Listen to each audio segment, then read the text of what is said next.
good, y'all? It's the Demouchets REACT, and we're back with another video. Who we got today, C? Today we're back with another American reaction. So excited about this video. If you're new to us and we're new to you, make sure you scroll down, hit that subscribe button, and turn on the post notification bell, because we're on the road to 200K. And we cannot get there without you guys, alright? Join the family. Without further ado, let's get into the video. Let's get it. My name's Scott Galloway. I teach at NYU, and I appreciate your time. I have 44 slides in 720 seconds. Let's light this candle. Okay. You put it like so that. For those of you who don't know me, I'm actually a global television store. True story. I've had 4 TV series in the last 3 years. 2 of them have been canceled before they were launched, and 2 were canceled within 6 weeks. Let's recap. If we want to juice this thing, if we want to put a cattle prod out the ass of the economy, Bloomberg, the most trusted name in financial news. Not for long. I'm going to do whatever I can for this country of ours. Oh, Jesus Christ. Jeez, come on, dude. You're 0 for 2. Are you stuck? Face for podcasting. So, first insight of the day, I'd like to be the first person to welcome you to the last TED. Okay. By the way, it's clear, what's it called? What are we here for? The Brave and the Brilliant? It's clear that Chris is a frustrated soap opera producer. Essentially what we have here is a telenovela where after a night of unbridled passion between Bill Gates and Malcolm Gladwell, they give birth to their bastard love child, Simon Sinek. Okay. I start us with a question. Do we love our children? Sounds like an illegitimate question, right? Well, I'm going to try and convince you otherwise. Essentially, as we go down generations, we're seeing that for the last 2 generations, people are making less money on an inflation-adjusted basis. In addition, the cost of buying a home, the cost of pursuing education continues to skyrocket. So the purchasing power, the prosperity, is inversely correlated to age. Simply put, as we get younger, we're taking away opportunity and prosperity from our youngest. The social contract that is now no longer in place, and for the first time in the U.S.'s history, a 30-year-old is no longer doing as well as his or her parents were at 30. This is a breakdown in the fundamental agreement we have with any society, and it creates rage and shame. As a result, people over the age of 55 feel pretty good about America, but less than 1 in 5 people under the age of 34 feel very good about America. This creates an incendiary. Righteous movements, cuts to our society end up becoming opportunistic infections because, generally speaking, young people have a warranted envy, they're pissed off, and they're angry that they don't enjoy the same spoils and prosperity that were provided to our generation. A decent proxy for how much we value youth labor is minimum wage, and we've kept it purposely pretty low. If it had just kept pace with productivity, it'd be about $23 a share, but we've decided to purposely keep it low. Out of reach, median home price has skyrocketed relative to median household income. As a result, pre-pandemic, the average mortgage payment was $1,100. It's now $2,300 because of an acceleration in interest rates and the fact that the average home has gone from $290,000 to $420,000. By the way, the most expensive homes in the world, based on this metric, are number 3, Vancouver. Why? Because 60% of the cost of building a home goes to permits. Because guess what? The incumbents that own assets have weaponized government to make it very difficult for new entrants to ever get their own assets, thereby elevating their own net worth. This is the transfer I'm going to be speaking about. This is a result. I mean, I think every millennial and Gen Z right now can attest to everything he just said, just feeling overwhelmed like our parents and grandparents generation when it comes to a life had it so much better. Yeah. And I do think that we have it better in a lot of ways. You know, I just think we had to think more out of the box. Like, I never grew up hearing that my parents had to have all of these other jobs. Granted, my mom, I was, you know, after my parents divorced, in a single parent household where I saw my mom have 2 jobs to make it work, but she made it look easy. Yeah. You know, that part. I just remember walking into early adulthood like, oh my God. Yeah. You know, Meantime, it's going to be all of this. Yes. And then on top of the information that's not being provided to you throughout school as well, when it comes to living, you know what I'm saying, as an adult, that's another curveball too. But then again, you got clashes in here that he's speaking about of the cost of living and minimum wage staying the same. Yeah. Cost of living going up, but you're still getting paid the same amount. You might as well just be homeless because you won't be able to afford it. Oh, that might as well. Nah, might as well. But I'm just speaking like from a perspective like you might as well be if you're trying to work to live inside of a home that has a bill that's crazy and outrageous. Yeah. So yeah. Yeah, I just think now, you know, we have to think on a different level than our parents and grandparents to create the lives that we want to live. We got to go through a little bit more hoops, and we got to really think long term. We can't, like, you know, as a woman, women go into the jobs of wanting to help people, right? Yeah. So as women, she's going to brainstorm like, okay, if I get this degree, I could do this with this degree that the norm don't really. The degree got to work though. Yeah. The degree got to work. She put the degree to work. Yeah, and then also we're gonna get into it. We're gonna get into it. We're gonna get into it. I got In something. an enormous transfer of wealth, where people over the age of 70 used to control 19% of household income versus people under the age of 40 used to control 12, their wealth has been cut in half. This isn't by accident, it's purposeful. This is me at UCLA in 1987. I know your first thought is I haven't changed a bit. This is also Mia Silverio, who is the analyst who put together these slides. By the way, Mia is 26. I did the math. Just by virtue of her being in this audience, it brings the average age of the entire conference down 11 days. When I applied to UCLA, the admissions rate was 76%. Today, it's 9%. I received a 2.23 GPA from UCLA. I learned nothing but how to make bombs out of household items in every line from Planet of the Apes. And the greatest public school in the world, Berkeley, decided to let me in with a 2.27 GPA. And that's what higher ed is about. Higher ed is about taking unremarkable kids and giving them a shot at being remarkable. Yeah, definitely. And every year, it's gotten more expensive. Higher ed and homes and the ability, not only is higher ed incredibly expensive, it's not accessible. Because me and my colleagues are drunk on luxury, and I'll come back to that. We've embraced the ultimate strategy. Me and my colleagues in higher ed wake up every morning and ask ourselves the same question when we look in the mirror. How can I increase my compensation while reducing my accountability? And we have found the ultimate strategy. It's called an LVMH strategy, where we artificially constrain supply to create aspiration and scarcity such that we can raise tuition faster than inflation. And old people and wealthy people have done the same thing with housing. All of a sudden, once you own a home, you become very concerned with traffic, and you make sure that there's no new housing permits. And here is a memo to my colleagues in higher ed. We're public servants, not fucking Chanel bags. Listen, the college I graduated from as an undergrad, Yeah. I looked at the tuition today, and I'm like, y'all ought to be ashamed. Yeah. All them extra fees. Yeah. And that scares students. You know For what I'm saying? real, They be it like, I ain't does. finna enroll into none of that if I gotta pay all of this back. Mm-hmm. Basically, it's like you're gonna be working for retirement and working to pay off at the same time. It's like you Listen. walking into a wishbone, basically. You know, wishbones have the two little corners on it. Yeah, and that's why I think we're seeing an uptick in community colleges. Because judging now from where I sit as a person with degrees and has lived a life, Right. you know, since then, community college seems so much more appealing than going straight into a university. Like, I would have went to the community college first and then transferred over. I would have had so much less debt. Imagine 8 years of worth of debt. Well, I got 5 years worth of it. Imagine 10 years worth of it. That's Well, they're both good choices. I was speaking on my personal experience. That's all I always do. They're both good choices. Yeah. Work your degree though. Harvard is the best example of this. They've increased their endowment in the last 40 years and have decided to expand their enrollment, their freshman class, by 4%. Any university that doesn't grow their freshman class faster than population, that has over $1 billion in endowment, should lose their tax-free status because they're no longer in higher education. They're a hedge fund offering classes.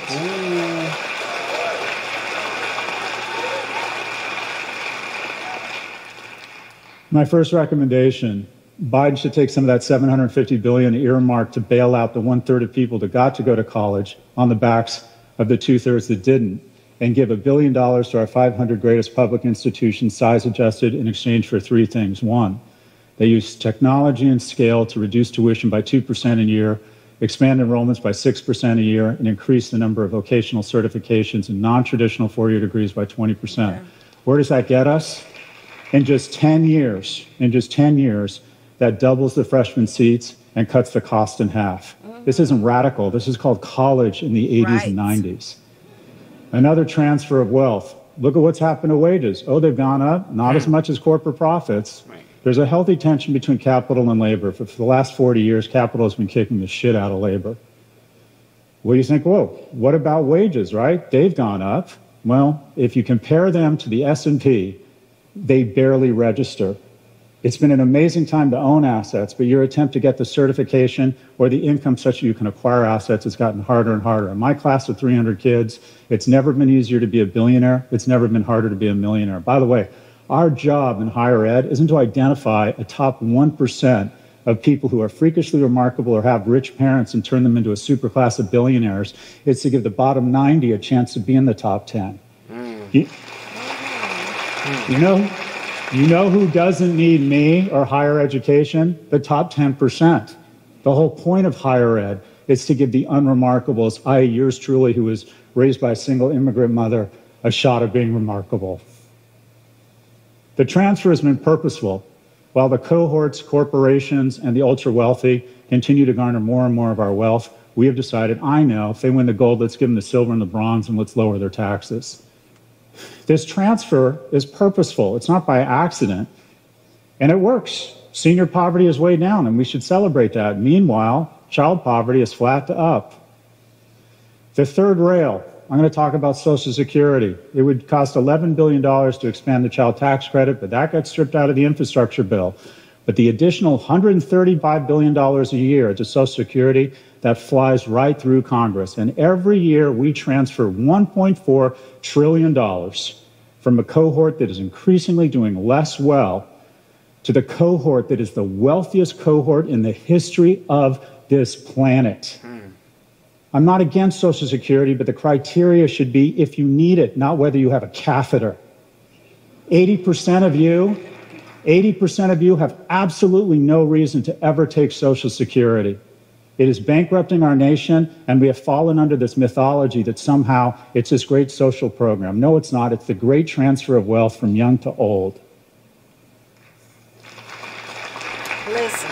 He's in a mouthful. He really is. And I remember hearing a story of how a wealthy family manipulated our welfare system. And they were already a wealthy family. I'm confused yes, that makes it bad for the people who actually need it. I mean, you got to understand where all the funding is going as well. You know what I'm saying? The stuff that they already have that's thriving, people are actually in need of. And they can't get to those type of resources because it's not in their location to have. Think about all the people who's on Section 8 for years and years and years. It's supposed to be a help, not a crutch. You're not supposed to be there for the rest of your life.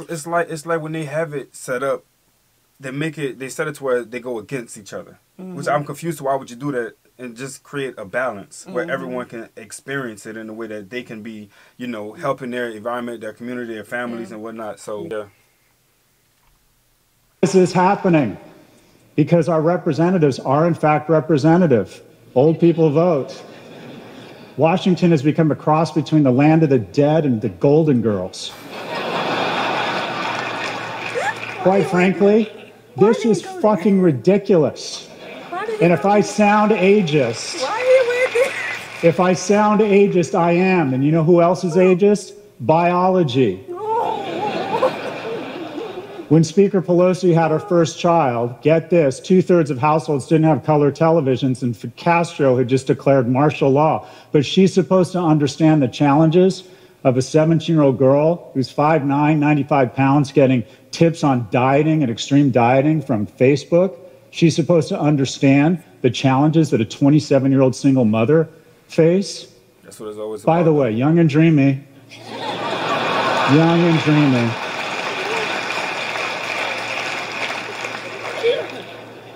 The great intergenerational theft took place under the auspices of a virus. I know.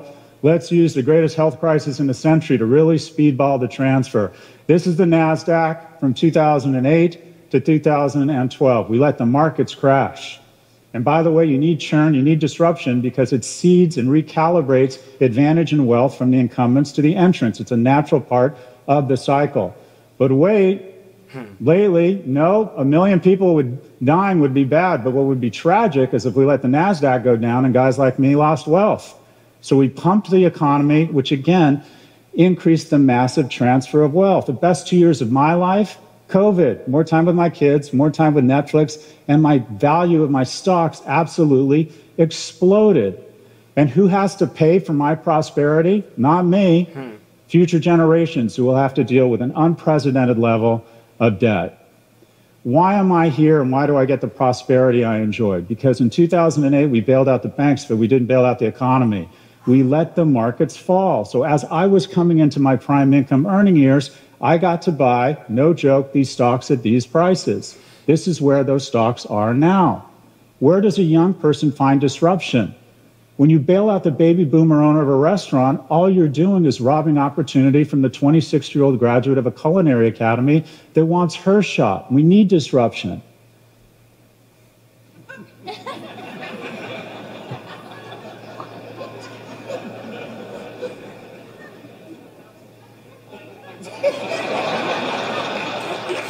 Yeah. I just like this slide. It has no context or relevance.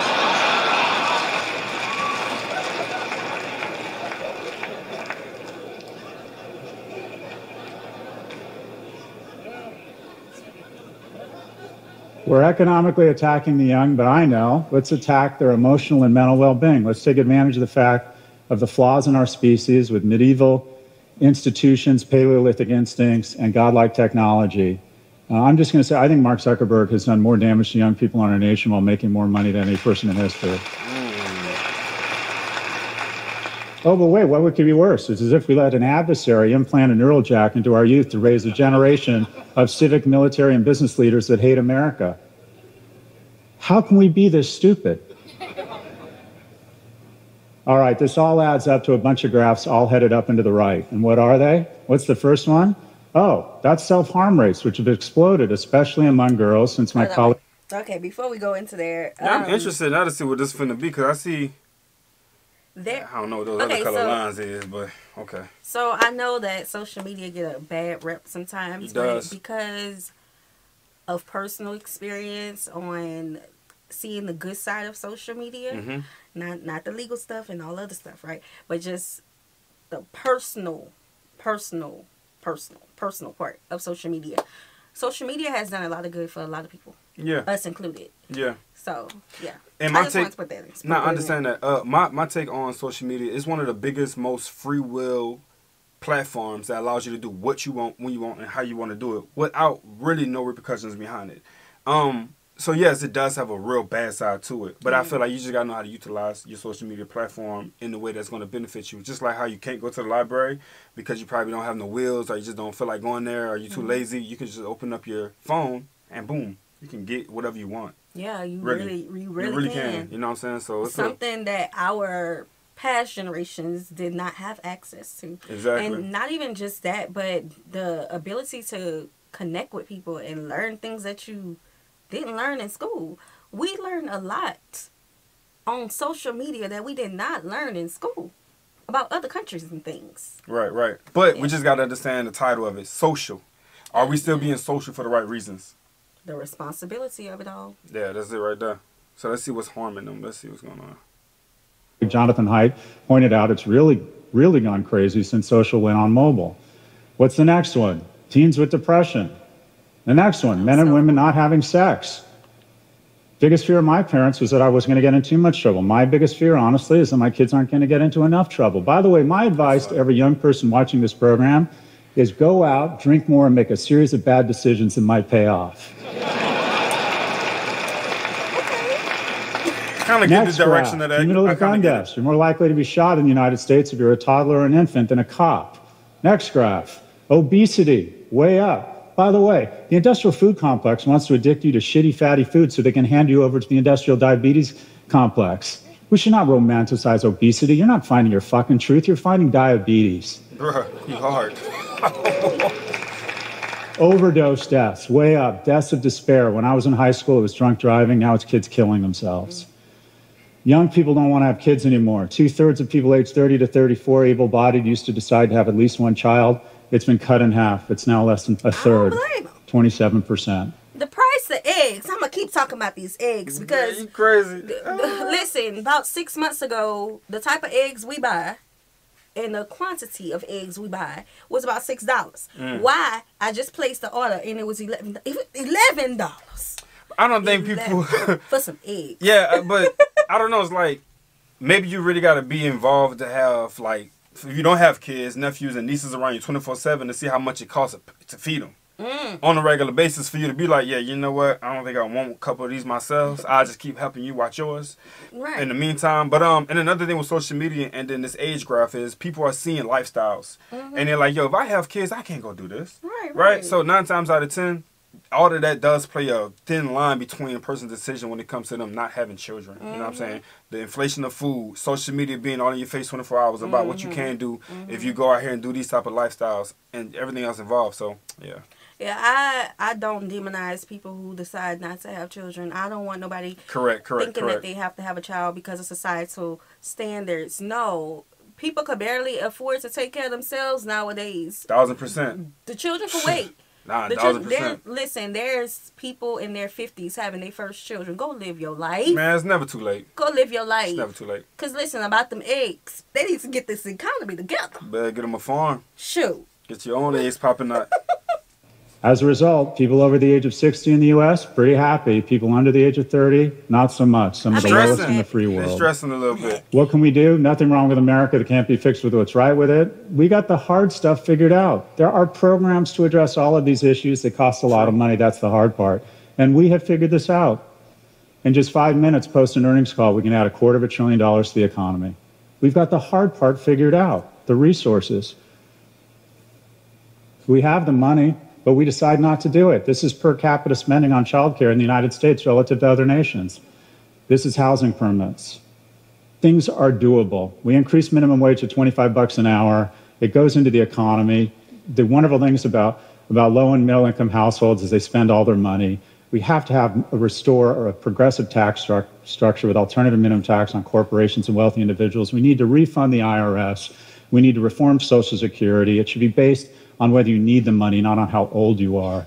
We need a negative income tax. My friend Andrew Yang screwed up a great idea, but he branded it incorrectly. Instead of calling it UBI, he should have got Republicans on board by calling it a negative income tax. We need to eliminate the capital gains tax deduction. When did we decide that the money that capital earns is more noble than the money that sweat earns? Shouldn't it be flipped? We need to remove 230 protection for all algorithmically elevated content. We need identity verification. The reason we can have identity verification is because we have a First Amendment. Break up big tech. We have monopolies that are incurring greater and greater costs on every small business and parents because, again, see above, our representatives don't understand these technologies. We need to age gate social media. There's absolutely no reason anyone under the age of 16 should ever be on social media. That's a debate. It is a debate. Depending upon why you're using it. Right, Let me say that part. Okay, so when it comes to using it, like children having it on their phones, actively being able to comment and things like that, that's what I agree on. But the second point is having child stars on social media. Oh. I agree with having child stars on social media. I just think that it has to be governed a little bit better than what it is now, because we have instances of where we're seeing abuse happen with these child stars. That's the debate that I have. Right. And mine's is more so of the consumer, the child actually watching social media. We have it to where everything on our child's social media is age restricted. There's things that we know they can't get their hands on. You know what I'm saying? Right. So when it comes to that, scope, I do believe they need to have an age gate between them, what they can watch and what they should be able to watch. Right. But then you're living in a social media age where people are making money. This whole video is about how the money has been taken away, it's been used for certain things, and the middle class, low class, not getting the expansions of the resources they can use. You have children on social media that are creating that revenue. Yeah, you know what I'm saying? are. That's going to help them in college whenever they get there. They can pay for their college. There's helping them whenever they're for jobs. You won't have to wait till you get a certain age now. You can make your money then. Yeah. So that's why I say it needs to be governed a little bit better. Well, not then. But social media, like from a creator point of view, it's just like Disney or what's another one? Cartoon Network. It's just like that. Yeah. Then I had a point that I wanted to say. I forgot it. Well, I can say this. Everything works hand in hand, right? Yeah. You have the viewer that's helping people on social media, and then you have the creator that's helping the viewer. You know what I'm saying? So you just gotta understand the business creator wise, is helping businesses. So it's just gotta understand what side of this you want to be on. You know what I'm saying? So well, the creator is helping the viewer and the business. It's all hand in hand. It's a choo-choo train. It really is, but when I think of AgeGate, I think of success stories like Ryan's World. There would not be a Ryan's World if social media was age-gated. There wouldn't be a Gracie's Corner. Gracie's Corner. That's why I say it just needs to be governed correctly. Better. Yeah. Like those two examples, we haven't heard anything that those two examples were not governed correctly. Now imagine putting in an application to watch YouTube or to watch social media platforms and how long that process would take. Just think about it. You know what I'm saying? Yeah, I like that though. Okay, I really do. What I was gonna say, like about like our children are only watching cartoons, but there's a channel I came across yesterday. Yeah, that was aimed for kids. But why my child needs to know how to something about having a baby? What? What to do when you're pregnant? Huh? So the application will vet those people. Yeah. Well. Like I said, that's a debate right there. Yeah. We need universal pre-K. We need to reinstate the expanded child tax credit. We need term limits, see above Andrew Yang. We need income-based affirmative action. Any visible signs of affirmative action make no sense at all. You would rather be born gay or non-white in the United States today than poor, and that's a sign of our progress and our need to recalibrate who we give advantage to. Affirmative action, of which I'm a beneficiary of, I got Pell Grants, I got unfair advantage. Affirmative action is a wonderful thing, and it should be based on color. It should be based on green, how much money you have or don't have. Green, expand college enrollment and vocational programs, mental health, ban phones in schools, invest in third places, big brothers and sisters programs. That's why I don't agree with the ban phones in school. And they just banned phones in school of like one of the parishes by our hometown. They're doing a number out there. What I don't agree with is ban phones in school. No, because we have a gun issue in the United States, and we have mass shootings at schools issue in the United States. I need to get in touch with my child. Yeah, they don't have enough telephones inside the school system for every child to fall in line and be like, hey, I need to call my mom for this specific reason, health reason. I may have an allergic reaction reason. You know what I'm saying? It's like there's not enough of a quickness that they have set up for them to ban the phone. Yeah, you know what I'm saying? I don't think that'll work out. No, let's ban the other thing. The other thing. Right. Shoot. National service. We need to tell people in the United States and Canada that they live in the greatest countries in the world, and we need to remind them of that every day by exposing them to other great Americans where they feel connected tissue. We can do all of this. We can do all of it. We have the resources. The question is, do we have the will? This is my last slide. It is an emotionally manipulative slide to try and get you to like me more. But it does have a message. This is the whole shooting match. Anybody here without kids, ask someone with kids. You have your world of work, you have your world of friends, you have your world of kids. Something happens here, your whole world shrinks to this.